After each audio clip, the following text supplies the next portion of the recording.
পর যাওয়ার পর আমরা এর নামকরণ সম্বন্ধে একটু খুবই কনসার্ন ছিলাম।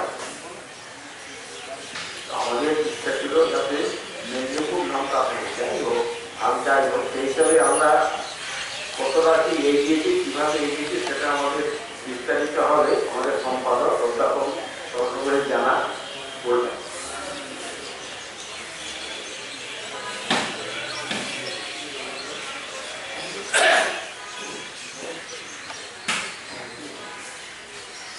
নমস্কার।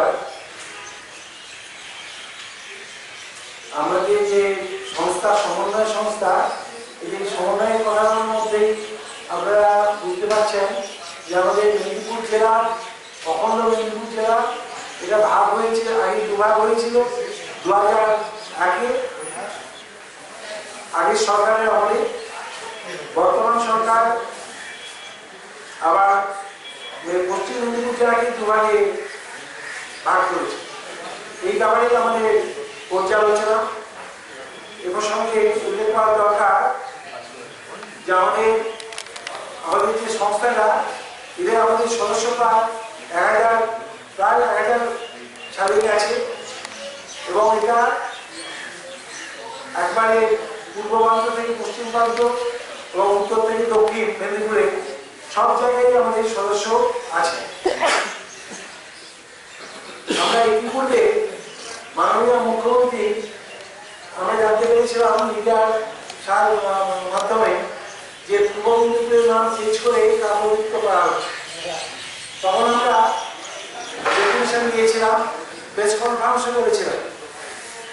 আমরা বলেছিলাম যে পূর্ব মেদিনীপুরের নাম চেঞ্জ করা যাবে না।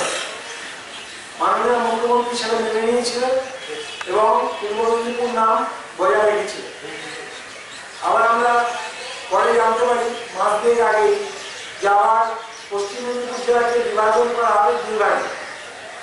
সেই সূত্রে আমরা 11 ডিসেম্বর আবার চিফ মিনিস্টারকে ইনফরমেশন দিই যে বিভাজন আমরা বিরোধী নই, যদি প্রশাসনের স্বার্থে বিভাজন করার প্রয়োজন হয় তাহলে বিভাজন করার দরকার আছে, কিন্তু যেন দুটো ভাগে যেন মেদিনীপুর কথাটি থাকে। আমরা সাজেস্ট করেছিলাম যে মধ্য মেদিনীপুর এবং উত্তর পশ্চিম মেদিনীপুর, ওনাকে আমরা আবেদনপত্র জমা দিই। পরে ঘোষণা হয়, মন্ত্রিসভা বৈঠকের পরে ঘোষণা হয় পশ্চিম মেদিনীপুর কথাটি থাকছে এবং আরেকটি নতুন জেলা যেটা হচ্ছে তার নামটা হচ্ছে ঝাড়গ্রাম জঙ্গলমহল। আপনারা জানেন মেদিনীপুর কথাটা বললেই জাতীয়তাবোধ, মূল্যবোধ, মানবতার মুক্ত প্রতীক বিদ্যাসাগর, ক্ষুদিরাম, বীরেন শাসমল, রানী শিরোমণি, হেমচন্দ্র দাস কানুনগো যিনি জাতীয় পতাকা তৈরি করেছিলেন, তার জাতীয় পতাকার জনক, এদের কথা আমাদের মনে পড়ে। মেদিনীপুর মানে আমাদের আগে 1911 পর্যন্ত ভারতের রাজধানী ছিল কলকাতা এবং বাংলার দুটি জেলা মেদিনীপুর এবং চট্টগ্রাম, এই দুটি জেলা শিরোনামে ছিল এবং ইংরেজদের মাথা ব্যথার মূল কারণ ছিল মেদিনীপুর এবং চট্টগ্রাম। চট্টগ্রামের থেকেও মেদিনীপুর নিয়ে ইংরেজদের মাথা ব্যথা বেশি ছিল। সে কারণে তারা 1932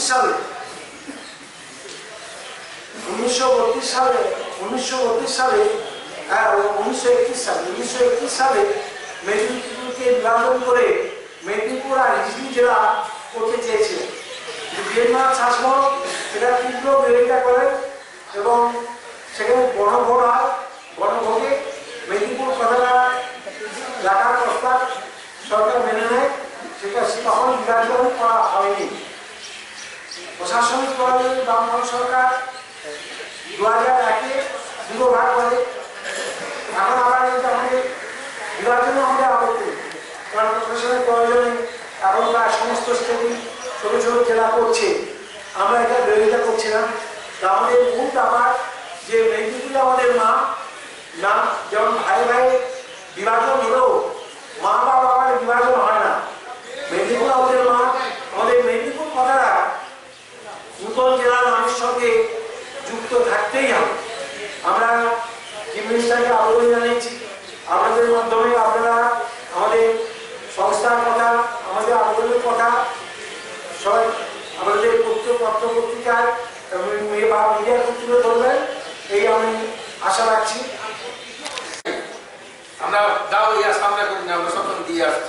মেদিনীপুরের মাটিটা এমনই।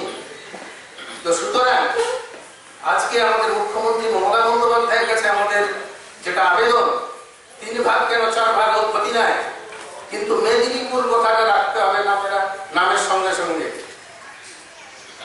আজকে আপনারা বলতে পারেন আজকে যদি ঝাড়গ্রাম বলে তাহলে কাঁথি জেলা হলো না কেন, তমলুক জেলা হলো না কেন, ঘাটাল জেলা হলো না কেন?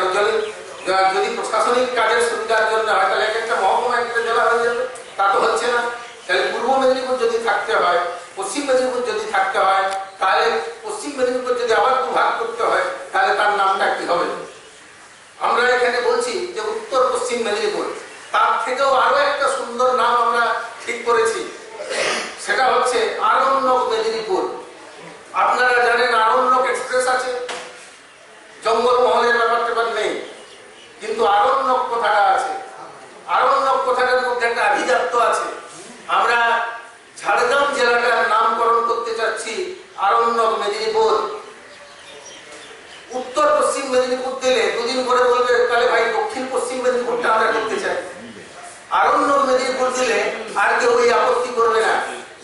সুতরাং আমি আপনাদের সাংবাদিক বন্ধুদের বলছি, সমস্ত পত্র পত্রিকায় এইটাই যে যেটাকে ঝাড়গ্রাম জেলা বলা হচ্ছে সেটা আরণ্যক মেদিনীপুর হবে, সেটাই আপনাদের কাছে আমাদের বর্তমান সরকারের কাছে পৌঁছে দিতে হবে, মুখ্যমন্ত্রীর কাছে পৌঁছে দিতে হবে।